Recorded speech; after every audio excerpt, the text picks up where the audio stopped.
Hello peeps, welcome to Friday. I'm the Cotswolds girl, hope you have had a really good week.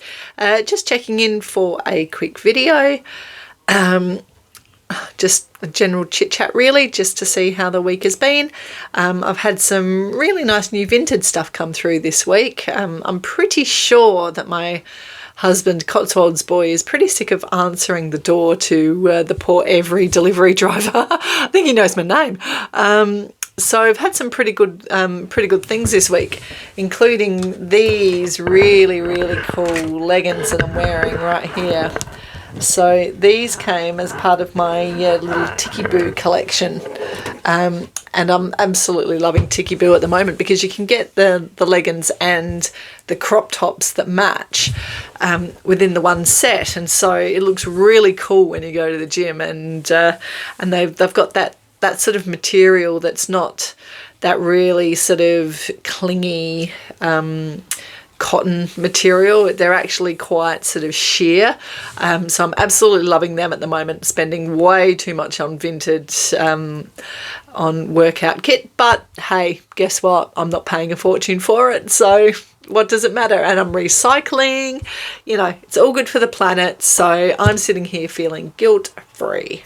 Anyway, I also had a couple of the new fit over glasses come through this week as well, which I'm going to take on holiday because we're going to the Gran Canaria as of Sunday. I'm literally struggling with this weather. You can probably hear it in my voice. I've been away from sun for too long. That's the Aussie in me coming out. I'm just not really coping. So we're going to chase some sun in Gran Canaria. And now that I have to wear glasses full time, reading by the pool was going to be a bit of a challenge because I don't like to go outside without sunglasses on. And reading, I just can't do it. So I got two new pairs today. So I got these ones, which are really cool, and they've got nice pink lenses. And I got these ones too, so slightly different shape, but still your sort of big Audrey Hepburn sort of numbers. They're absolutely brilliant. I absolutely love them. Like, I honestly, I can't rave about them more, and I'm not being paid to say this. It's literally just like it's a game changer for me. So I'll just give you a quick preview. Sorry, bear with me. Look at these bad boys. They are just so cool. I love them. Love them, love them, love them. Anyway, game changer for me. So they're coming on holiday. One thing I am reading at the moment, and I meant to say this last time, I'm really into my Japanese writers at the moment. So I just finished a book called Murder at Mount Fuji. And it's not long. It's only about 150 pages, 200 pages maybe. And they just excite me. There's something in my bones about Japan. I love it. I absolutely love it. Love the culture, love the people. The history fascinates me, all of the shogunate, all of the sort of Edo period. It just fascinates me, and I love the food. It's just brilliant. So I don't know, what it is, whether it was, I was Japanese in my past life, don't know, but it's really got me intrigued. So I'm reading this book here, which is More Days from the Murasaki Bookshop. It's a follow-up. I've read the first one, which outlines the storyline of a girl who sort of in a professional capacity probably isn't necessarily living her best life and is feeling a bit subservient, goes through a really hard breakup, and then goes to stay with her uncle who runs this bookshop.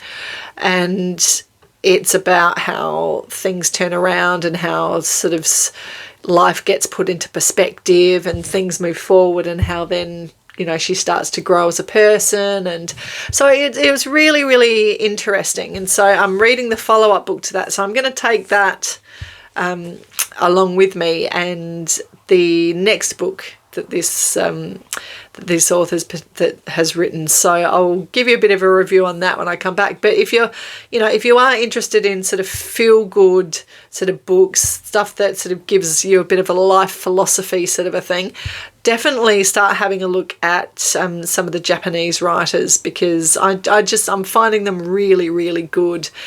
Just warm and fuzzy sort of feeling about them.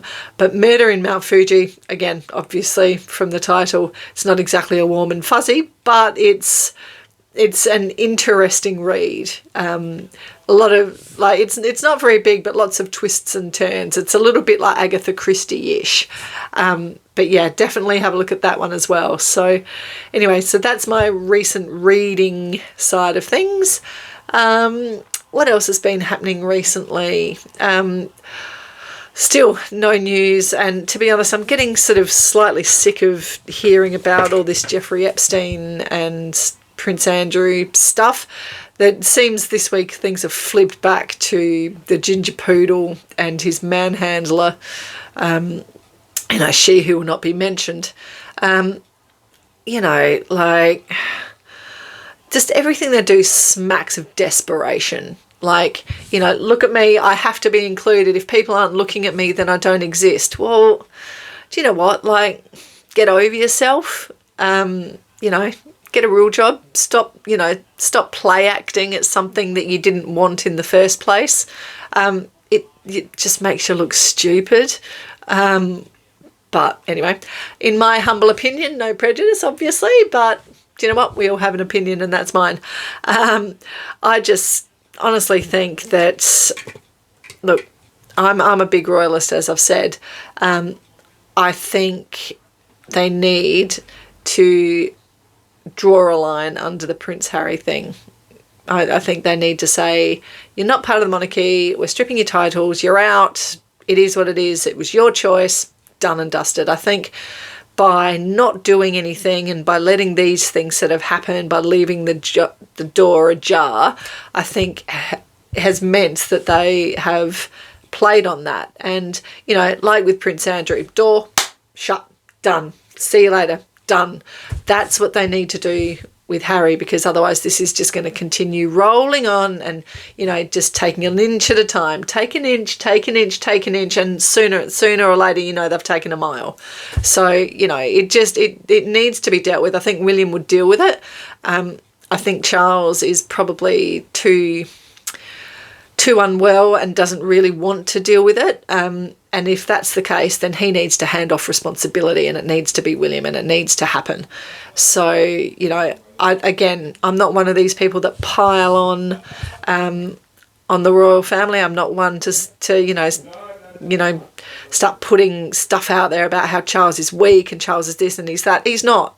He's just unwell, and he's in his mid to late 70s. Like, and he's also a father of a mentally unwell child. So, all of that plays into it as well. You do have to, it is a fine line to tread. And, having, mental illness in my family, I know that, it is a very fine line that you need to tread with these things. So I'm going to cut him some slack. I'm not going to pile on, but I still do think that things need to happen. So he's got people around him, he's got the family around him that can act decisively with his authority, and I just think that maybe that needs to happen.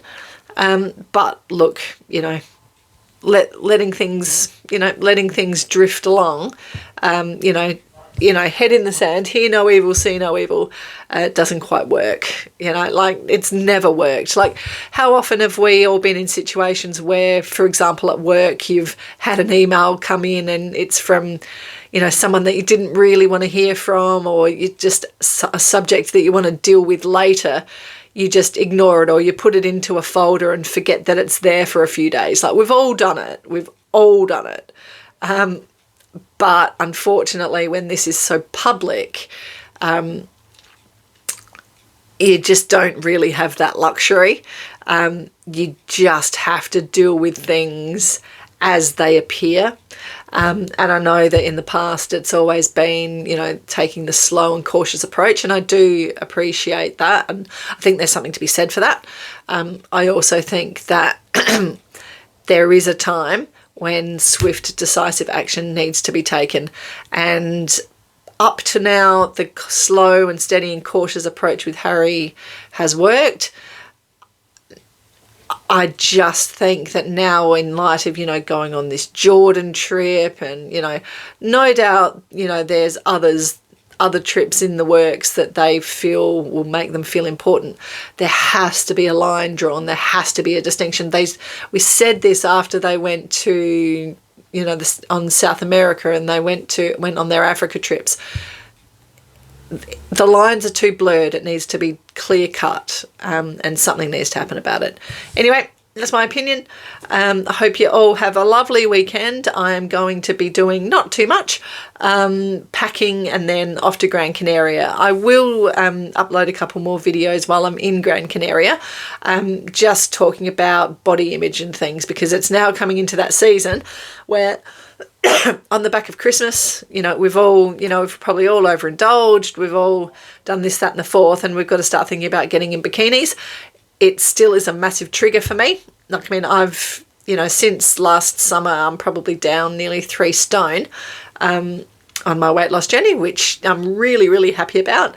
But still, being in public in a bikini is an uncomfortable situation for me. So I will be posting a little bit about that. So stay tuned, and we will see how that goes. But enjoy the weekend. If there's sun where you are, enjoy it, have fun. If there's no sun, I hope there's snow, so at least you can have some fun outdoors. If there's not, read a book, curl up, have fun, and I will see you in the next episode. Mwah.